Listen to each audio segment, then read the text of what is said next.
Forget frequently asked questions. Common sense, common knowledge, or Google. How about advice from a real genius? 95% of people in any profession are good enough to be qualified and licensed. 5% go above and beyond. They become very good at what they do, but only 0.1% are real geniuses. Richard Jacobs has made it his life's mission to find them for you. He hunts down and interviews geniuses in every field: sleep science, cancer, stem cells, ketogenic diets, and more. Here come the geniuses. This is the Finding Genius Podcast with Richard Jacobs. Before we begin, a note from our sponsor. I'm Richard Jacobs, Executive Director of the nonprofit Finding Genius Foundation and host of the Finding Genius Podcast. In late 2016, I was rear-ended at 65 miles an hour by a truck on the highway, which sent me off-road into a ditch. The impact of the collision gave me a concussion and other injuries. At the hospital, a CT scan showed that I had thyroid nodules, which turned out to be cancer. It was then, when I had a biopsy of my neck, that I realized even if I was a millionaire, I wouldn't want a second or a third biopsy due to the pain and the invasiveness of it. And appointments at that time for thyroid experts were 3 to 6 months out. And I was worried about dying now, even if that was irrational. So because of this, I've decided to raise money to conduct a literature review on steroids, on the causes of anxiety and depression, a condition that affects well over 50 million people in the United States and hundreds of millions worldwide. Our goal is to create a codex, a guide that reveals all possible treatments for anxiety and depression for people that live with the condition, or for loved ones that have it, as my wife and my son do. To find out more about our fundraiser, visit findinggeniusfoundation.org and click on current initiatives. And now, to our guest.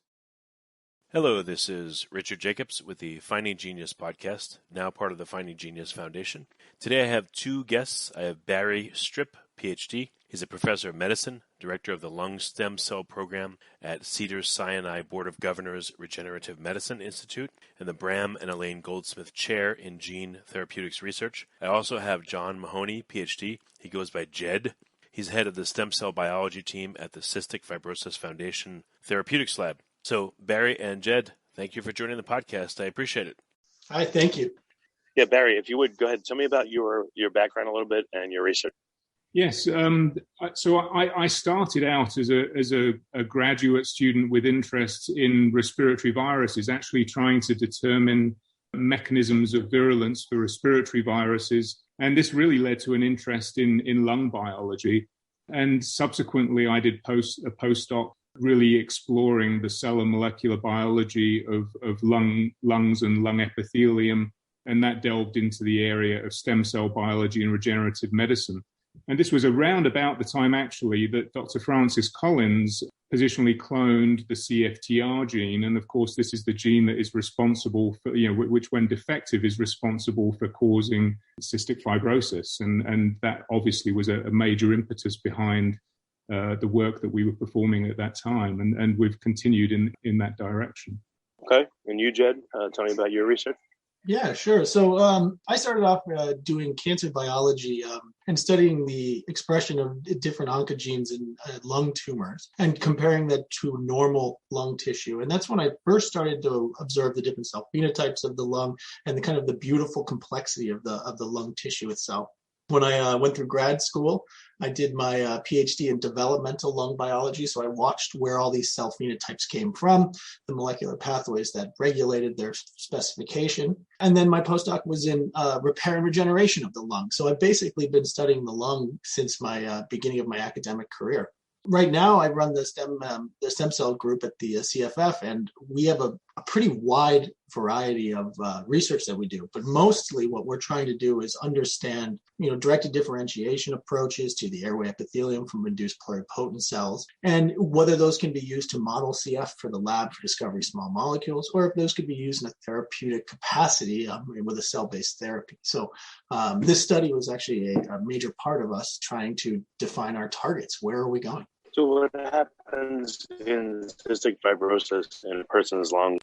In the CF lung, what happens is there's an ion transporter that's CFTR. It's actually the gene that's mutated, and that releases chloride ions into the lumen of the lung, which then allows water to follow behind it. And when you disrupt that ion channel, then what ends up happening is that the mucus, the protein in there, doesn't get hydrated well enough. It becomes very sticky, and it becomes very difficult for the lung to clear that mucus. And that leads to plugging events, so you can have an actual airway get plugged by this mucus, which means pathogens get an environment where they can thrive. And that leads to a ton of lung damage, and ultimately is one of the most important cases of morbidity and mortality in the CF community. So the chlorine that gets into the lung, it reduces the ability of the lung tissue to be hydrated properly, or does it bind to the water and does it acidify the lung at all? Does it make any HCl, or what happens? It actually also transports bicarb as well, or sodium bicarb as well. But it's chloride. It's the chloride ion itself that's being transferred into the lumen of the lung. And then it's the process of diffusion to basically dilute those chloride ions to the appropriate level that allows for that hydration of the mucus. And that's defective, leading to that stickier mucus in the CF lung. So are people looking at genetic engineering approaches where you'd, knock out the gene that's responsible for this, or up or down regulate it?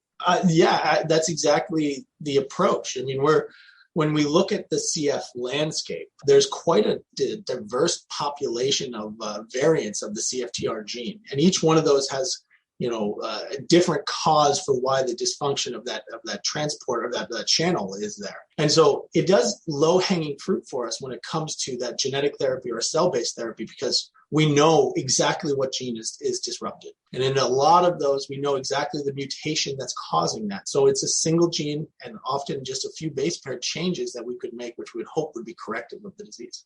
So what are some of the approaches that you guys are taking? You're trying to model a CF lung using what? Induced pluripotent stem cells that you differentiated the epithelial tissue? Correct. Well, that's one approach. There's many different approaches, but one approach that we do in my group in particular is, we do that directed differentiation to the airway epithelia. We have patient-derived material that we can look for small molecules that'll either lead to opening of that channel more, or we have gene corrective advances that we're trying to test in the lab to see is this the right guide for CRISPR and Cas? Is this the right location? Can we cure multiple of these variants at the same time? These are the approaches that are going on in our group right now. And just to add to that, of course, many people with cystic fibrosis present with lung disease, and that is probably the disease that most associate with cystic fibrosis. But really, it's a disease that impacts epithelia in all mucosal surfaces. So the ability to transport salt in the form of sodium and chloride and other electrolytes, that is the driving force to hydrate the epithelia. So all of these mucosal surfaces have some sort of fundamental defect in patients with cystic fibrosis.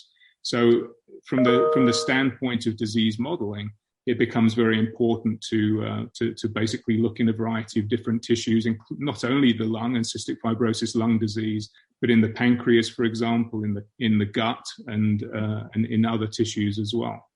So you mentioned that you're comparing, healthy tissue to cystic fibrosis affected tissue, or what kind of tissue comparison are you doing? Because I want to ask you a question about it once I understand.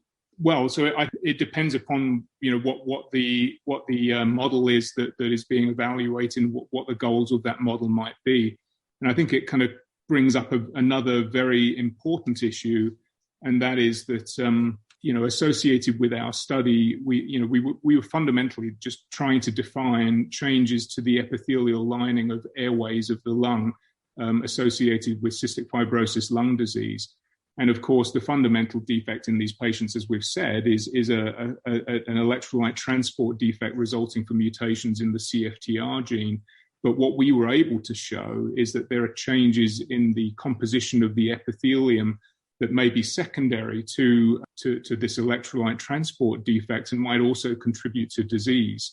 So to really answer your question, we're interested in modeling the epithelium, and we can do this using either organoid-based culture models, or we can use what we refer to as air-liquid interface cultures, where we can actually grow conducting airway epithelial cells.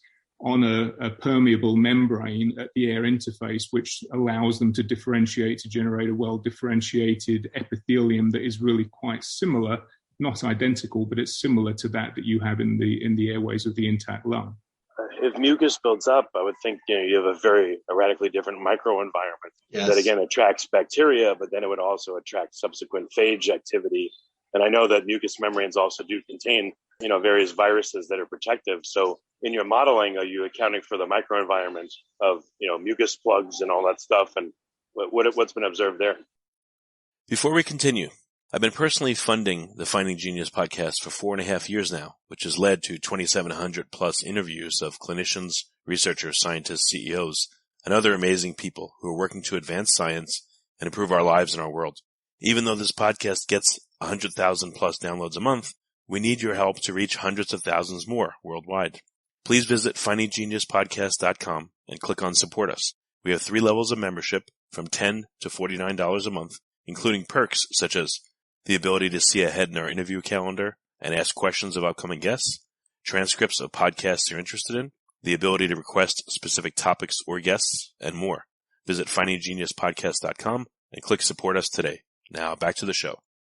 Standard models that we do right now usually are devoid of inflammatory compartment or the immune system in general. So they're usually isolated epithelial measurements that are going on. One thing though I'd like to just discuss though is that originally, or not originally, but the patient population is really dominated by gating mutations. This delta F508 mutation, which is a processing mutation, and that's over 90% of the total variant population. And that variant population actually has some really efficacious drugs that have come out recently for it. And those drugs bind to CFTR, the ion channel itself, and actually correct its folding, making an appropriate channel, or it actually leads to opening of that channel to allow a little bit more chloride to efflux over time.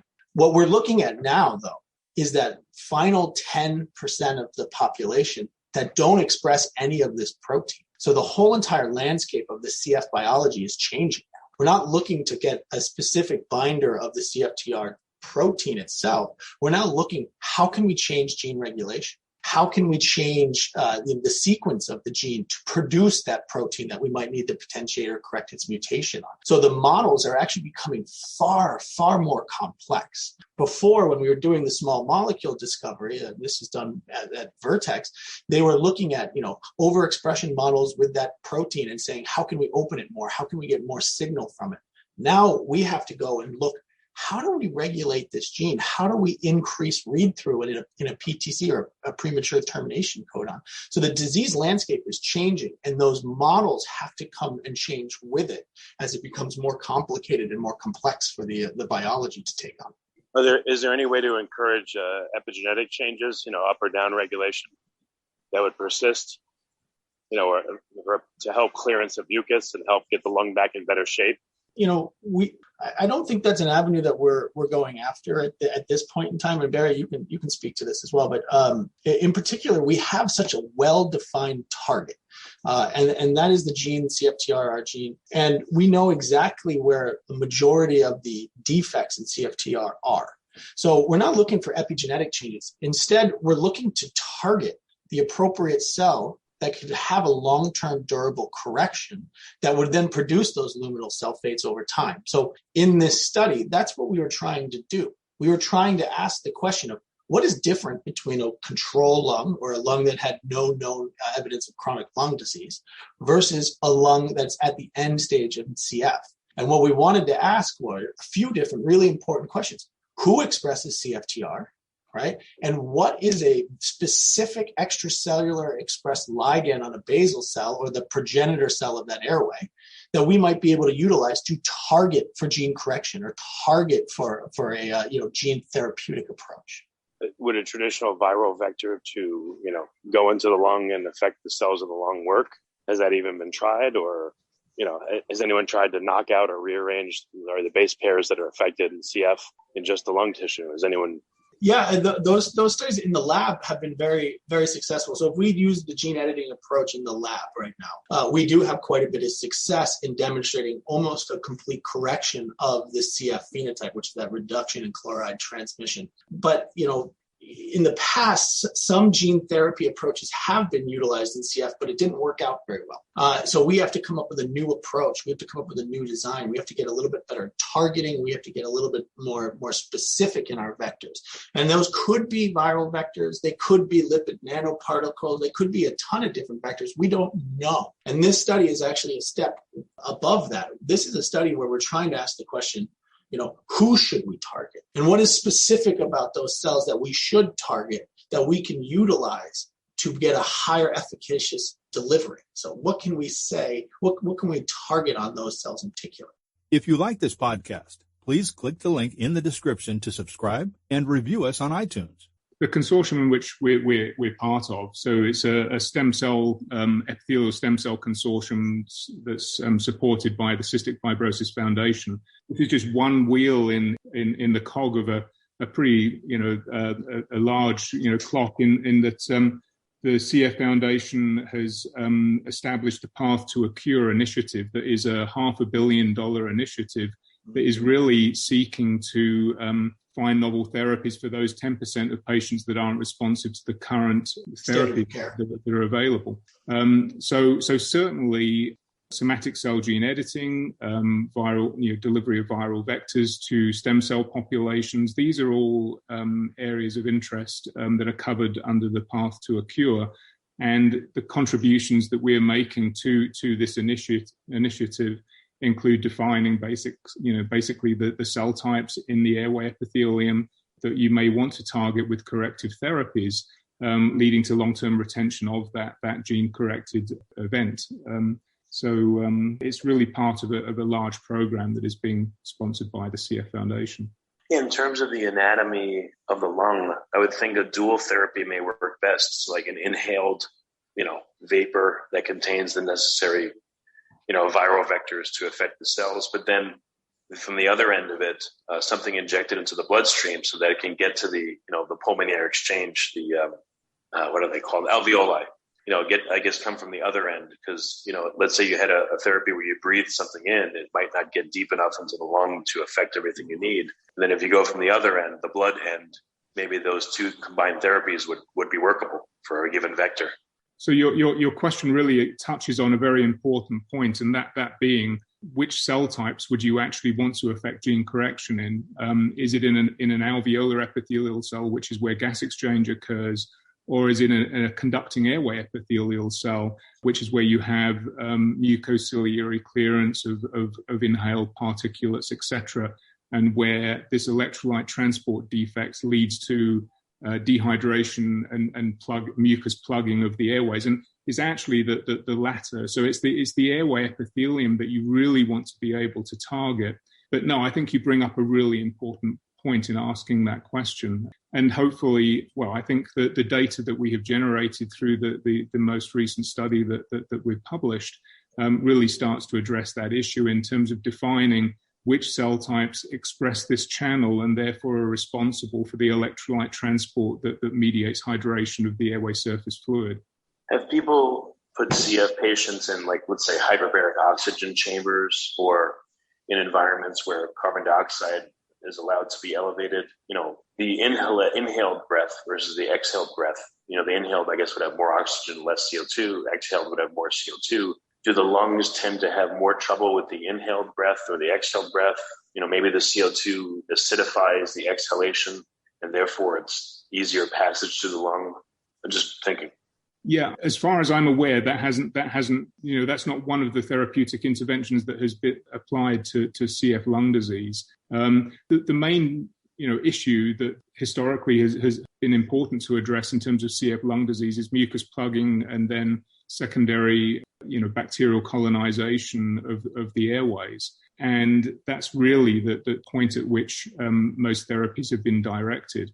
Again, with the current therapies, the small molecules that allow opening of the defective CFTR channel and facilitate electrolyte transport, they are very effective. So for a fairly significant fraction of those patients with CF lung disease, and for that matter, the advantage of that therapy is that it doesn't only target lung epithelium. Again, it targets the mucosal surfaces in all epithelia that might be affected in CF patients. they're very effective therapies, but we do have to come up with strategies to help patients who aren't responsive to those therapies. And that's essentially the areas that we're really tackling in the CF-supported path to a cure. Yeah, just to add on to that, the CF Foundation and the CF community basically considers this rare group where they have these nonsense variants of the genes which produce no protein to almost be a completely different disease. When you have a mutated version or a variant of the protein that either doesn't get sorted appropriately or doesn't open appropriately, we now have molecules which are giving people the ability to live, multiple decades beyond their expectation from, just a few years ago. So it's really quite impressive what we have going there. But the space where these nonsense or this rare population, that last 10%, we don't have really much or anything other than just supportive care. And that's where the impetus of the Path to a Cure initiative came.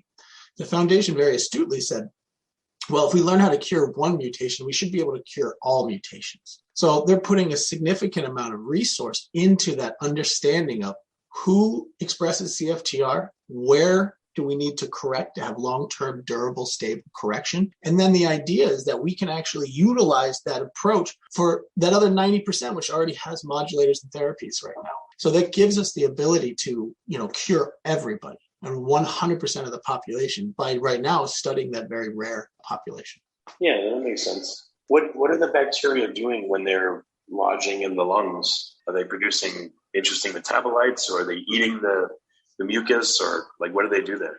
Usually it leads to, chronic destruction, chronic inflammation, which leads to the lung actually fibrosing and scarring. And it is the repetitive injury from these plugs that lead to lung infection, that leads to scar, which over time reduces the volume of air that a person with CF can exchange. And that will continue precipitously and continue until you become basically unable to perform gas exchange. And right now, the cure or the therapy at that point is lung transplantation. And we have quite a few people who have CF who can manage a lot of their other forms of the disease, such as the digestive issues, where you can take enzyme therapy. But the lung, we don't have enough of a therapy to be able to hold back that chronic destruction of. And so that's why we need to get into the lung and get going in that organ in particular, because that's where the morbidity and the mortality comes from.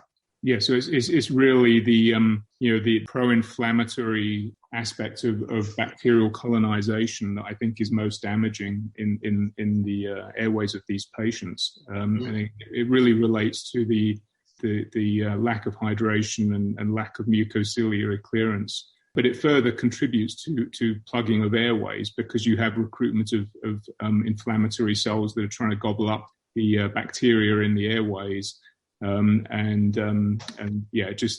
further exacerbates the airway defect. Well, this might be crazy, but could you somehow induce the bacteria themselves to produce the compounds that you want, and they would release it, in situ in the mucus plugs, and it would maybe go into the cells and perform genetic modification so that they become healthy. So the bacteria essentially are causing their own death, but they're the vehicle, maybe through plasmids or other methods that they could transmit the necessary components. They could be the vector. It's an interesting idea. Yeah.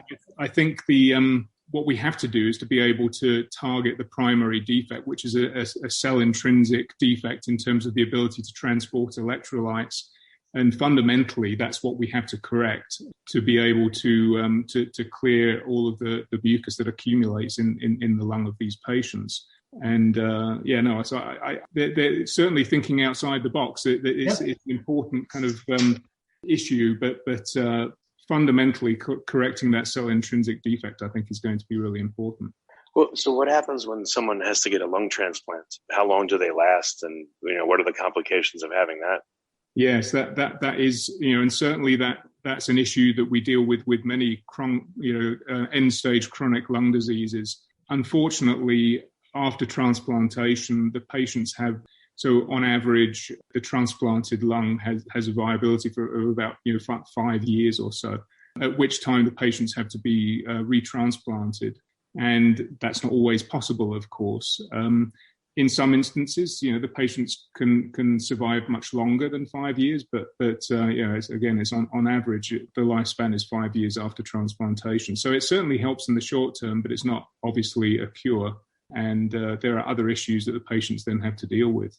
So what do you think is going to be possible over the next couple of years, but what's going to really take, maybe a decade or more in terms of therapies? Well, our hope is that we will be able to achieve somatic cell either gene editing or delivery of vectors that allow for restoration of normal electrolyte transport, either through, again, gene correction of the mutant CFTR gene, through otherwise enhancing electrolyte transport in these cells. So that might either be achieved by gene therapy or another approach that we're considering that may be a bit further down the road, but nonetheless, orthotopic cell transplantation. So again, with the idea that you can derive lung epithelial cells by directed differentiation of induced pluripotent stem cells, there's the possibility that you may be able to introduce gene-corrected cells using that type of technology.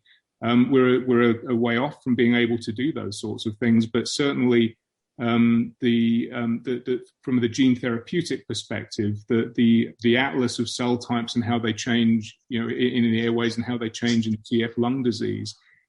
This is certainly important, kind of fundamental information that is going to be enabling when it comes to developing these novel gene corrective strategies.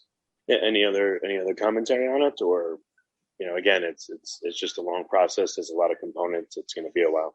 Yeah, the thing that I'd like to add on this is, from the foundation standpoint or from the community standpoint, we really believe that this is going to be a curative measure. We know it's not quick. We know it's not today. We know it's not tomorrow. And there's a lot of basic understanding that we need to be able to acquire before we can initiate the translational studies. But proof of concepts are all very promising for us right now. When we model disease and we correct the gene, it looks like we're correcting the disease. So we really think, we have it written on the wall, until it's done. And so though it might take, longer than most of the people in the community are wanting, and we don't want it to take long either, we do think this is a direct method for us to be able to have a curative event and allow CF to stand for cure found versus cystic fibrosis. So this is a large investment, but one that we think will have significant returns. Well, excellent. What's the best way for people to find out more about both of your guys' research? Well, from our side of things, we have the CFF.org is a great place to go for anybody who wants to find out more about CF research, and they can find out quite a bit about the ongoing projects. They can also find out quite a bit about the standards of care and funding opportunities. That Path to a Cure initiative that we've brought up once or twice here, that's a rolling path right now. So you can apply to that funding at any time. There's no specific cycle for that. And you can learn quite a bit about the disease and the research that's going on from that website itself. And likewise, I would encourage those who are interested to log on to the Cedars-Sinai Medical Center website. And there you can find out about all the research that is ongoing at Cedars-Sinai Medical Center, and particularly, in my context, in the Regenerative Medicine Institute. I'm also part of the Lung Institute. So on the websites, we outline all of the research that's ongoing. And obviously, we're really interested in trying to translate many of our basic studies to achieve improved patient care. Well, excellent. Well, Barry and Jed, thank you for coming on the podcast. I appreciate it. Yeah, thanks again, Richard. Enjoy it. Yeah, thank you, Richard. If you like this podcast, please click the link in the description to subscribe and review us on iTunes. You've been listening to the Finding Genius podcast with Richard Jacobs. If you like what you hear, be sure to review and subscribe to the Finding Genius podcast on iTunes or wherever you listen to podcasts. And want to be smarter than everybody else? Become a premium member at findinggeniuspodcast.com. This podcast is for information only. No advice of any kind is being given. Any action you take or don't take as a result of listening is your sole responsibility. Consult professionals when advice is needed.